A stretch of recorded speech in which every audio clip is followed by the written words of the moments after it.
Friends, welcome to my YouTube channel @Marine Tech Pandey ji में आपका स्वागत है। एक नया वीडियो आपके सामने रख रहा हूँ। Check list for inspection of recruitment and placement services as per MS notice 10 of 2025 जो 1 अक्टूबर को इशू हुआ है।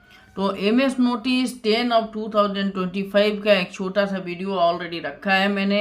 उसका एनेक्सर 1 जो है वो चेकलिस्ट है इंस्पेक्शन फॉर जो आरपीएसएल वाले लोग होते हैं, आरपीएसएल वाली जो कंपनियां होती हैं, उनका जो आरपीएसएल की वैलिडिटी होती है, लाइसेंस की वैलिडिटी वो 5 साल की होती है और हर 5 साल के बीच में भी हर एक साल इनका रिन्यूअल इंस्पेक्शन होता है। तो ये रिन्यूअल इंस्पेक्शन के लिए जो अपना एमएस नोटिस ने, डीजी शिपिंग ने जो एक नया चेकलिस्ट बनाया है उसके बारे में हम लोग पढ़ेंगे। तो देखिए, recruitment and placement services contact details, RPSL का डिटेल्स यहाँ पे होना चाहिए।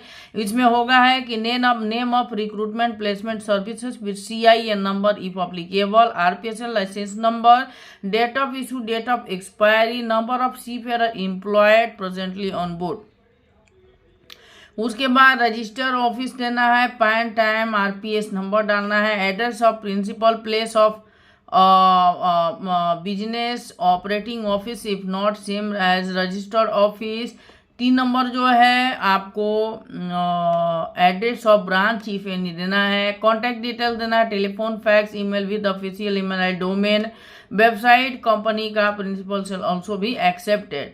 ठीक है। डेट ऑफ इंस्पेक्शन, कहाँ पे इंस्पेक्शन हुआ है, किस डेट में हुआ है, location, details of top management जो है उनका DIN नंबर चाहिए, जो भी MD CEO हैं उनका पूरा डिटेल्स इसमें चाहिए। उसके बाद डिक्लेरेशन एक देना है, if any of director RPS company holding a stake director position in the other RPS company, maritime training institute और maritime related company for information. ठीक है।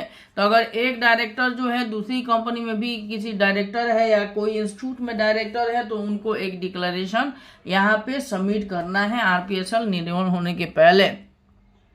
ठीक है। तीसरा क्वेश्चन है, does the RPS have a documented system to conduct RPS activity? क्या उनके पास DOC, DDO, SMS और any identification certificate, ISO certificate कुछ है? तो अगर है तो उसका डिटेल्स यहाँ पे देना है। Name of contact person, first point of contact with email ID and mobile number. RPSL this should be the same as RPS profile contact details. ठीक है। Designation of the contact person. ठीक है। उसके बाद इंस्पेक्टर जो है, जो team leader है, उनका नाम, सिग्नेचर। इंस्पेक्शन में और कोई दूसरा बंदा भी है तो उनका नाम और सिग्नेचर इसमें होगा। ठीक है। Answer boxes with right of each yes और नॉट इफ अप्लीकेबल। देखिए क्या दे रहा है, 3.1 ऑपरेशनल स्टैंडर्ड आरपीएसएल का दे रहा है। Is the address given in the license और application for a license the same as the current registered address और the principal place of the business. मतलब कि जो एड्रेस आपके आरपीएसएल के एप्लीकेशन, अगर न्यू ले रहे हैं तो एप्लीकेशन के लिए, रिन्यूअल के लिए जो दिया गया है क्या वो सही है? यस तो यस कीजिए, नहीं तो नहीं। Is a company the RPS license granted under these rules prominently displayed at the premises of the RPS at the place of accessible to the public? ठीक है। तो जो RPS लाइसेंस मिलता है उसको जो है अपने ऑफिस में ऐसे जगह पे लगाना है जहाँ पे सीफेयर आए तो उसके लिए वो एक्सेसिबल हो और उसको देख सके। ठीक है ना। अगर येस नो अप्लाई करना है, इसमें टिक करना है। उसके बाद क्या है कि are adequate resources and office infrastructure available for the RPS to provide its service. Infrastructure जो ऑफिस की एरिया है वो क्या, और एरिया जो है एज पर जो डीजी का रूल है, शिपिंग मास्टर का जो रूल है उसके अनुसार एरिया है क्या? ठीक है।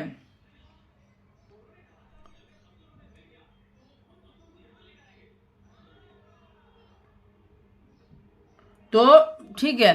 तो क्या दे रहा है, रजिस्टर रिलीज एग्रीमेंट 5 साल का होना चाहिए। Applicant for 3 years with extendable clause of another 3 years to be valid for minimum 12 months the time of annual renewal और ऑनरशिप डॉक्यूमेंट। ठीक है।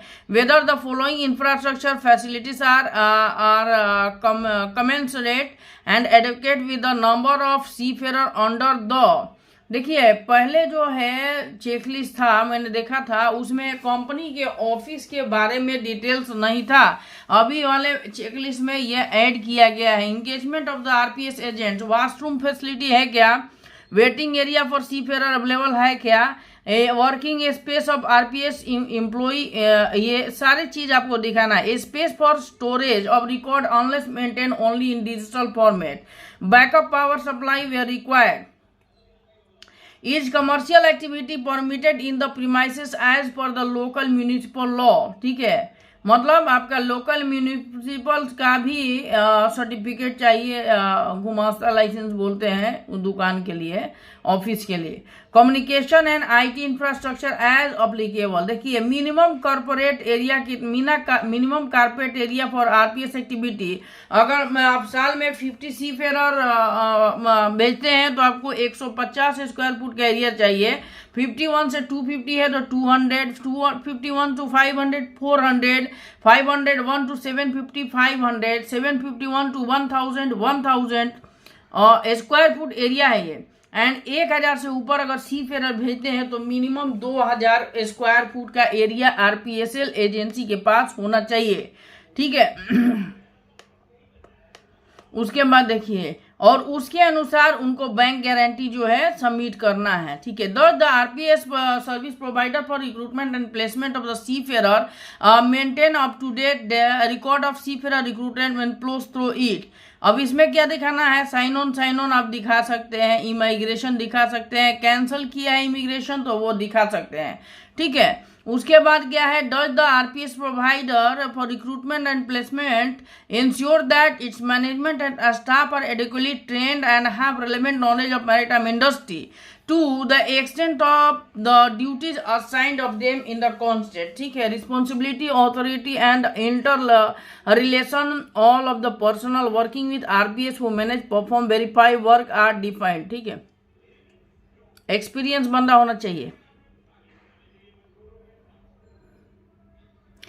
देखिए at least 1 person in the RPS company should have holding of management level of एसटीसीडब्ल्यू course issued by India, UK, Singapore, Australia, New Zealand, Malaysia, except for the cruise sector where relevant experience shall suffice. Equivalent degree grade COC shall be accepted if RPS service is only a dredger. Dredger का अलग ही व्यवस्था है।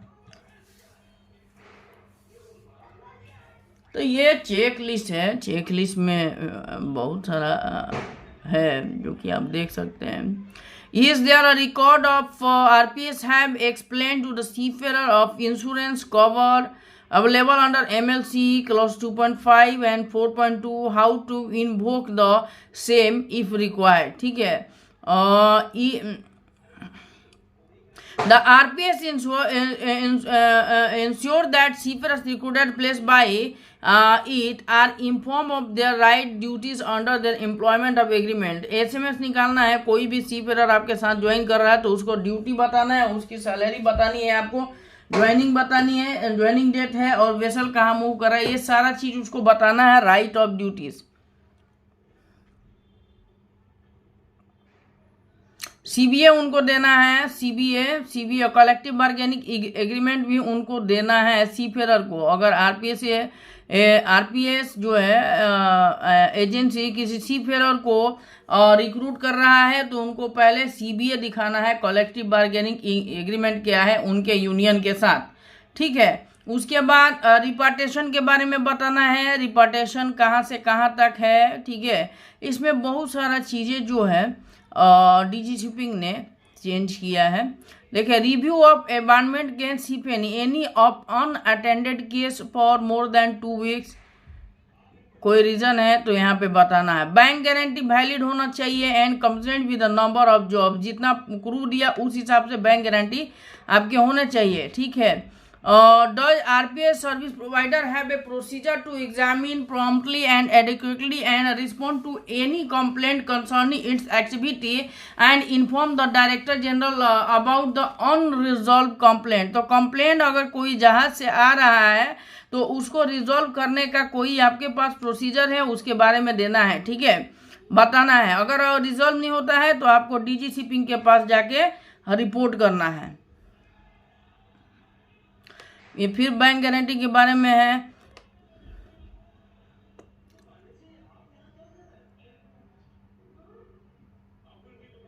हाँ, is there a procedure और policy to ensure that no means और mechanism और list are use to prevent or deter seafarer from gaining employment for which they are competent and qualified. The recruitment should be carried out without discriminatory policy or basis of race, color, sex, religion, political opinion, national extraction or social origin. However, any distinction, exclusion or preference in respect of a job based on the inherent requirements thereof shall not be deemed to or to be discrimination. ठीक है, क्या है कि यहाँ पे क्या seafarer को जो आप रिक्रूट कर रहे हैं उनके कॉम्पिटेंसी के बेसिस पे करना है, न कि उनके रिलीजन, उनके जाति, धर्म और सेक्स के बारे में, या पॉलिटिकल कोई ऑप्शन है तो उसके बारे में देख के आपको करना है। यस नो में करना है जवाब आपको, ठीक है। और फिर अगर कमेंट करना चाहें तो कमेंट। अभी देखिए कि does RPS provider have a documented policy stating that no fees और other charges are borne directly और indirectly in whole or in part by the seafarer other than the cost of seafarer in obtaining medical certificates, seafarer book and passport or other similar travel documents। देखिए, अगर seafarer को आप employ कर रहे हैं तो उनसे कोई भी ज्वाइनिंग का पैसा आप चार्ज नहीं कर सकते हैं और नहीं करना है। अगर उनका सीडीसी बनाते हैं या पासपोर्ट बनवाते हैं, मेडिकल सर्टिफिकेट बनाते हैं तो उसमें पैसा लेने का प्रावधान यहाँ पे दिया गया है। लेकिन देखिए, the cost of visa and charges for pre sign on post sign off medical examination are to be borne by the ship owner. ठीक है, शिप ओनर को पे करना है। Visa charge, pre sign on sign off medical जो है, post sign off medical, ये सारा चीज जो है आपको शिप ओनर को दिया गया है। Does RPA service provider have a documented policy stating that any incident or casualty on board causing injury or death, disappearance, loss overboard or homicide by or of an Indian national is reported to the Director General of Shipping at the earliest? ठीक है ना? Not later than 24 hours. Strips of such information next of kin is also to be informed immediately. अगर कोई incident होता जहाज पे तो क्या आपके पास कोई डॉक्यूमेंटेड पॉलिसी है कि आप तुरंत जो है 24 घंटे के अंदर नेक्स्ट ऑफ किन को बताएंगे और डीजी शिपिंग को आप इन्फॉर्म करेंगे अगर कोई इंजरी होती है या कोई डेथ होता है तो। ठीक है, Does RPS service provider have a procedure to develop and maintain operational practices to verify the seafarer medical examination, identity documents and other items as may be required for seafarers to gain employment? क्या आपके पास कोई documented policy है जो कि आप seafarer के medical examination और identity document को चेक कर सकते हैं? येस नो करना है, कमेंट करना है। ठीक है, does RPS service provider have documented policy to maintain with due regard the right to privacy, need to protect the confidentiality, full and complete records data of the seafarer covered by their system? ठीक है, including the collection of storage, combination and communication of such data to the third parties। तो जो भी seafarer अपना data देते हैं उसको protect करने की आपके पास कोई पॉलिसी है तो वो आपको जो है यहाँ दिखाना है, येस नो करना है। ठीक है ना जी। Does RPS provider maintain up to date list of ship owned by ship owners which the ships can be contacted emergency at all hours? ठीक है, तो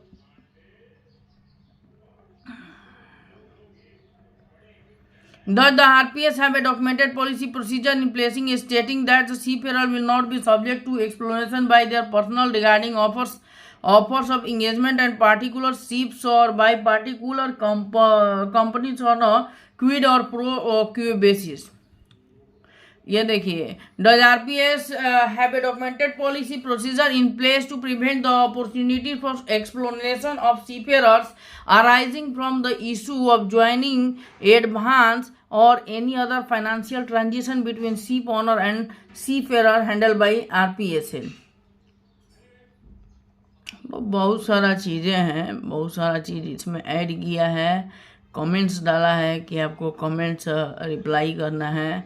ये चेक लिस्ट जो है अभी 1 अक्टूबर 2025 को इशू हुआ है और आरपीएसएल का ये नया चेक लिस्ट है और उसमें बहुत सी चीज़ें जो हैं ऐड किया गया है। ये डीजी शिपिंग ने बहुत ही अच्छा काम किया है।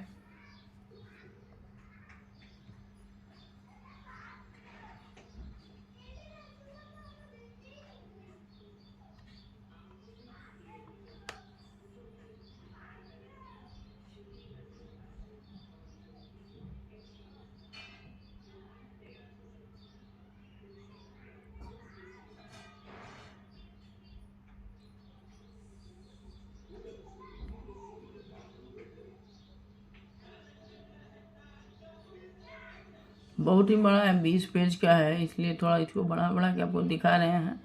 तो ये बहुत सारा चीज़ एडिशनल रिमार्क्सिंग according which applicable RPSL rules DGS executive order circular, ठीक है। सील सिग्नेचर यहाँ रहेगा जो चेक करता है उसका डिटेल वेरीफाई रिकॉर्ड सच है details of seafarer engage over and above the life saving appliance LSA capacity of vessel, number of application submitted for correction, sign off records during the last 1 year, number of vessels abandoned during the last 1 year along with the cumulative total, number of details of seafarer reported in the last 1 year along with the cumulative total, verify the records, सारा record verify होगा, ठीक है। तो ये एक नया checklist आया था, अभी जस्ट ही आया है, आपके सामने रख रहा हूँ। तो वीडियो को ज़्यादा से ज़्यादा वेरीफाई करें, व्यू करें और लाइक करें, शेयर करें। Thank you for watching this video. Thank you.